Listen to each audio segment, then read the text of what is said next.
Welcome to HumanityWins.net. Please read the important disclaimer on your screen. All of the content provided is for entertainment purposes only. It should not be taken as medical or legal advice. Please contact your doctor or lawyer if you require such advice. Thank you. The show starts right now.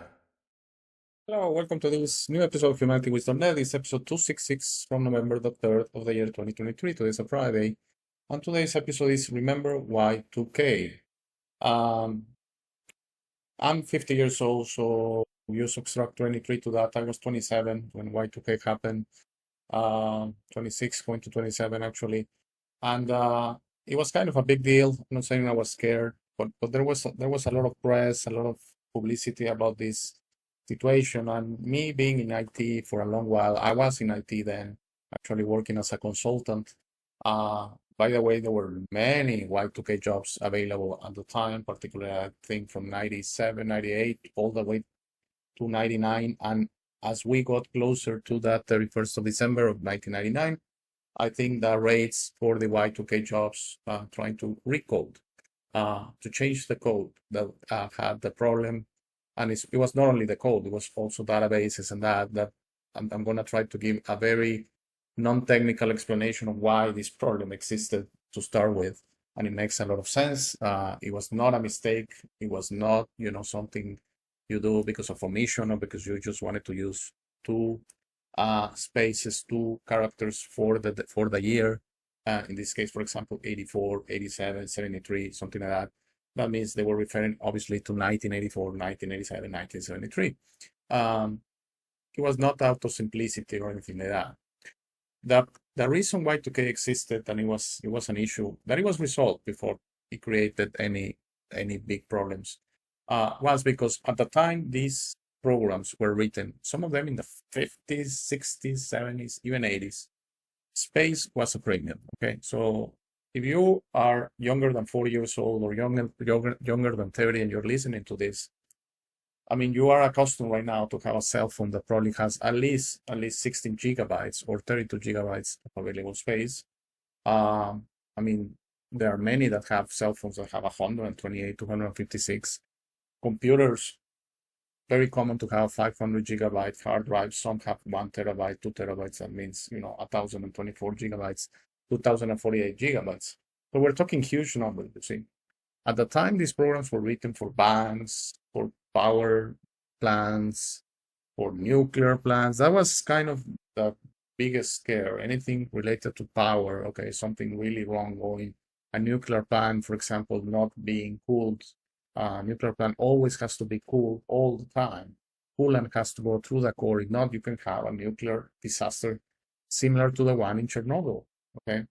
So imagine if the 1st of January 2000, a nuclear plant stops, all the turbines stop, and all the coolant, the automatic system failed because of the Y2K. That was kind of a scare, okay? That was kind of not really that, you're not gonna have cell phones were rare at the time, but cell phone service, telephone service, cable service, which was a thing at the time. We have moved now to streaming and all that. The internet going down. I think no one would have complained that much if the 1st January, 2nd of January, you miss those things for a little while.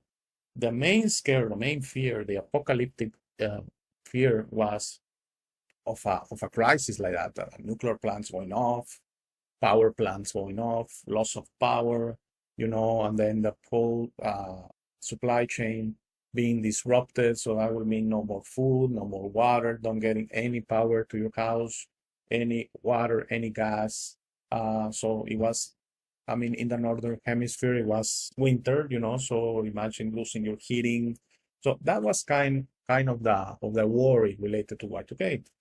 But, I think there were a lot of misconceptions on what really Y2K implied. And as I was sharing, space in the 1960, 1970, 1998 database space I'm talking about was in a premium. So coders at the time, programmers, it was a common practice to use two spaces, two instead of four, which is a 50% saving, to reference the year of a transaction, whatever you want to think about, okay?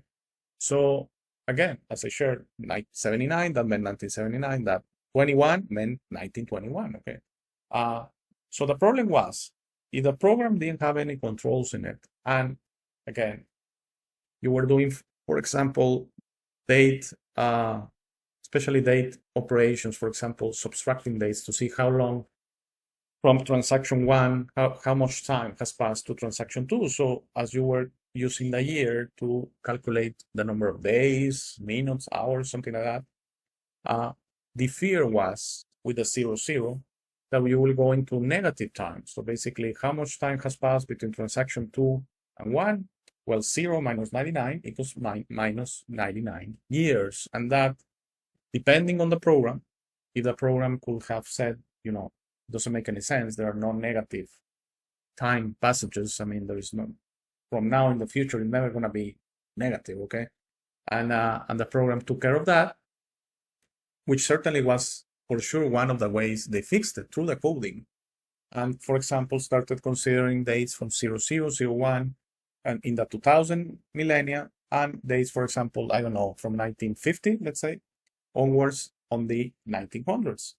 So that was a simple fix that would have given you, if you didn't have any dates before 1950, let's say a banking system, let's say a power plant system, then it was an easy fix through the code. You could still be using 2 digits for the year and just say from 1950 to 1999, sorry, from 50 to 99, like that, is considered the 1900s, and from 0 to 49 is considered the 2000s. So that system could still be going strong in 2023, but it has a problem in 27 years. I don't know if that's the way they fixed it, and I think each particular case was handled. Of course, the best way was migrating to the full 4 digits. I'm sure some would have said, let's migrate to 3 digits, okay? So it will be, for example, 1973 will mean 1973. And for example, 018 will mean 2018. And you will still be saving 1 digit if that's what you wanted to. Because in the 2000, where we were not seeing the spaces as far as, data space we would have right now. For example, it was common there to have a hard drive, 128 megabytes, 256 megabytes. It will be common to have 8 megabytes of RAM, 16 megabytes of RAM, like that. Those numbers have basically at least gone 1,000 times. And right now it's common in a computer to have, as I shared, 500 gigabytes, 200 gigabytes of space, and I don't know, something like 16 gigabytes of memory, 4 gigabytes at least. And it was quite common in the 1990s, late 1990s, to have a small laptop or something will have 4, 8, 12 megabytes of RAM. I remember the first laptop I got as a consultant, a RAM Micron from Japan. It came with 4 megabytes. It was very slow, and I asked the IT person if we could get an upgrade, and they went and upgraded all the way to 12 megabytes, and it was running Windows 95, which was a thing back then. I'm talking 1998. So as I shared, basically spaces have grown so much that this shouldn't be an issue going forward. But it was kind of a story, late 1999, that, the Y2K scare is coming, is the world ending. Also, I think the natural fear of the new millennium. I mean, we are kind of, I don't want to say fortunate, but we are a strange generation that has, you were born in one millennia, you will die in the other millennia. I mean, that, if you think about it, this happens once every 1,000 years, so it's not common at all. So I think there were a lot of things. Also, religious-wise, is Christ coming on the 1st January 2000, stuff like that. A lot of religions, not the religions per se, but the fanatics of the religions will make assumptions or will make claims that their savior was coming, especially with the change of millennia. If you think about it, why will a higher being will pick that? There's really nothing special about it. It's we humans that make something about that, similar to Friday the 13th, similar to the number 13, stuff like that. We are the ones that see too much into these kind of symbols and numbers and dates and that. So we have like a 6-minute video, actually meshed 2 videos that explain the situation. I'm going to give you my final thoughts on this short Friday episode about Y2K. There still exists a general state of either denial, complacency, or even apathy about both the reality and the potential effects of Y2K. By the end of the 90s, many of us were happy slaves to our computers. But our new masters had a trick they'd forgotten to tell us about. The basic idea on Y2K was that For convenience, all these computer programs, when it came to do dates, you only needed 2 numbers. Why use 4 numbers when you only need 2? And then they recognized, what date is a computer going to think it is when we get to 2000? One simple date change for man, one major screw-up for computer. At the stroke of midnight, January 1st, 2000, elevators may stop. Heat may vanish. Credit cards and ATMs may cease to function. Airplanes and trains may come to a halt. People were terrified the world was going to end.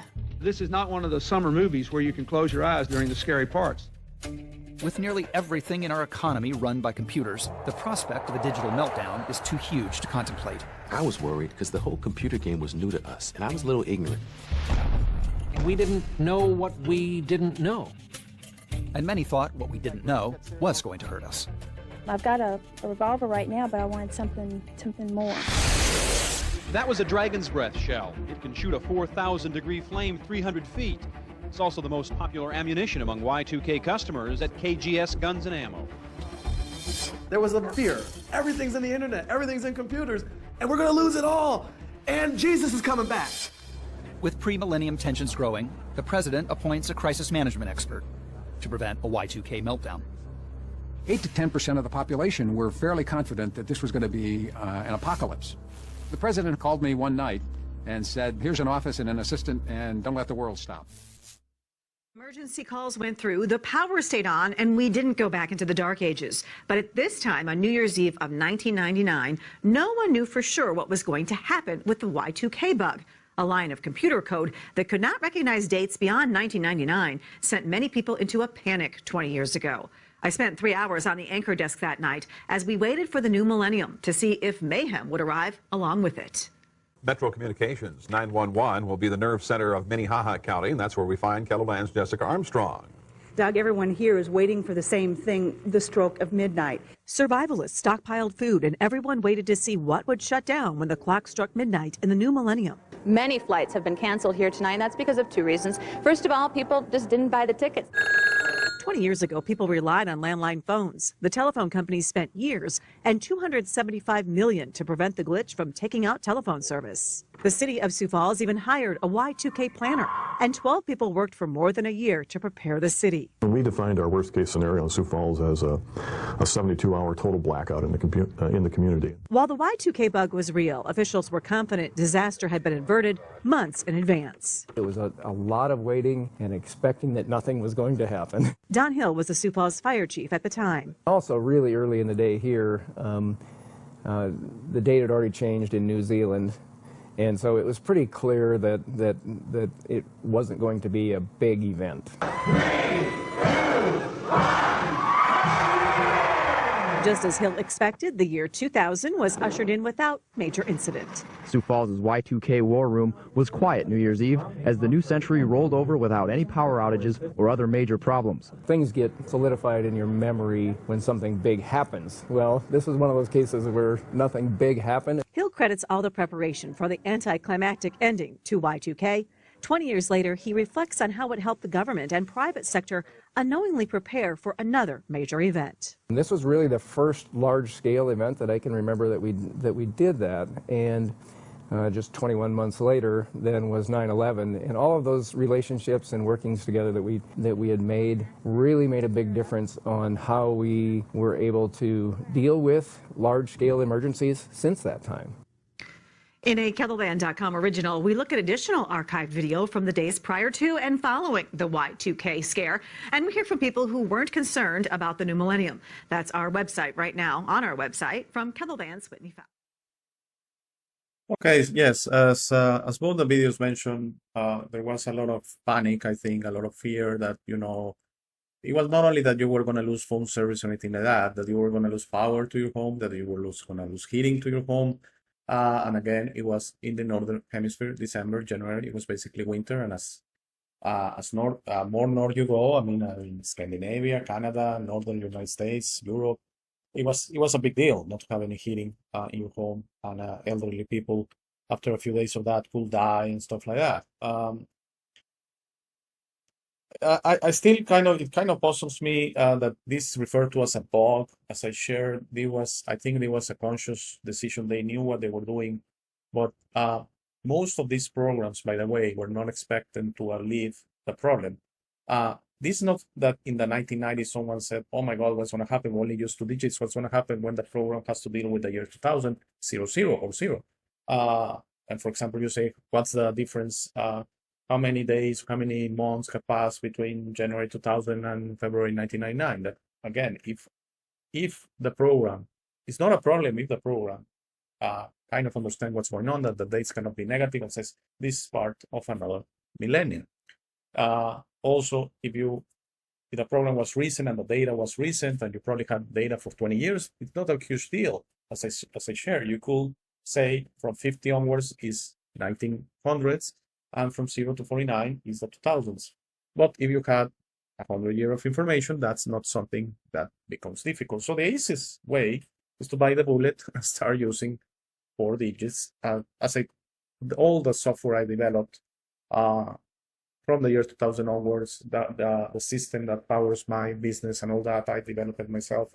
I always use 4 digits. That changed in the way that you were not going to save that much. And it was just too difficult to handle 3 or 2 digits for the day that, kind of became a standard in programming and coding that didn't make any sense. So I hope you enjoyed this different show. Go back to IT. I kind of mix it up with with a kind of, it was expected to be an apocalyptic event and that. So I thought it was a nice topic to revisit. Years I haven't heard the word Y2K, to be honest. I kind of really, after the fact in the year 2000s, everyone relaxed and kind of forgot about it. And we kind of started getting used to being in this new millennia. So, but it was nice. It was nice to visit. And as I shared on a show a couple of days ago, actually it was last week, that I want to make the invitation again. I'm going to keep saying it, that if you want to join me for a chat, that's something, that you are going to help me a lot, by the way. And that's something I like very much. The reason the chats have dwindled down a lot with the change of platform is, honestly, I have stopped harassing my common guests. I'm laughing, and for everyone who's listening, Tony, Jeannie, the other Tony from Mexico, Moxie. I'm joking, guys, okay? But as I shared, I would like for people that really want to have a chat to reach me out. That's something that always excites me. And I'm not saying it's better to have a new guest than previous guests. They both honor me. Really, I'm always honored to have a chat. I'm trying to get better as I share as a host. I'm trying to listen more, talk less. I'm really trying that. I talk a lot. So that's kind of a difficult situation. But I hope some of you, especially new subscribers from this new platform, YouTube, you reach out. The email is always there, hey@humanityleads.net.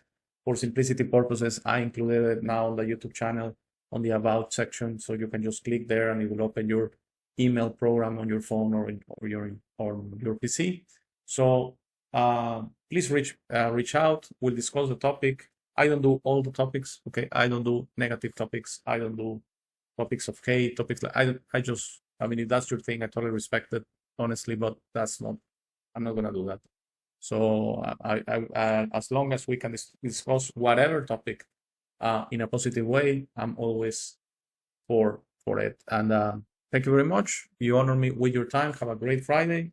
Enjoy your weekend. If everything is okay, I shall see you back on Monday with another show. Thank you.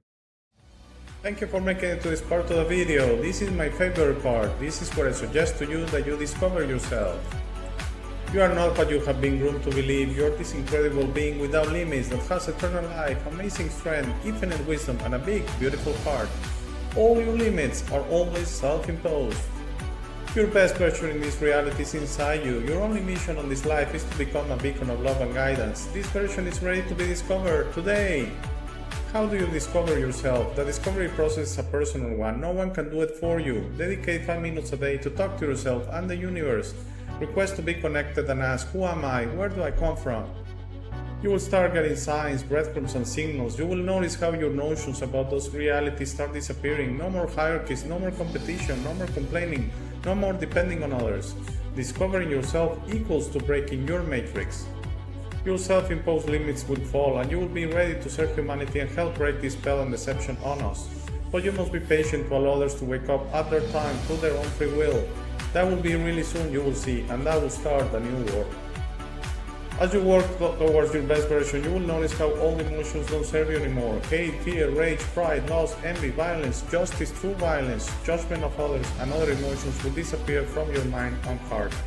You will understand those emotions serve only the evildoers and are not you. Please try to be understanding of others that don't think or feel like you. Everyone has a process. No one is right or wrong. We're all just different. Don't be concerned about being right, ever. Don't allow pride preventing you from patching things up with family and friends. It is very important you enjoy this life with your loved ones. Put in the work to patch things up and leave it to others to decide. Please relax and enjoy life. When everyone breaks their own matrix, humanity through our community consciousness will break the final spell. The new world will start and everything will gradually fall. Governments, hierarchies, and the medical and financial system will go from scarcity to abundance for all. Thank you very much for watching. Please share this episode. If you have any comments or suggestions, please use the comment section below. For private questions, conversations, and if you would like to appear on the show, please email me at hey@humanitywins.net. Thank you again. Please don't forget to visit our website www.humanitywins.net. By giving me your time, you honor me. Have a very, very, very nice day.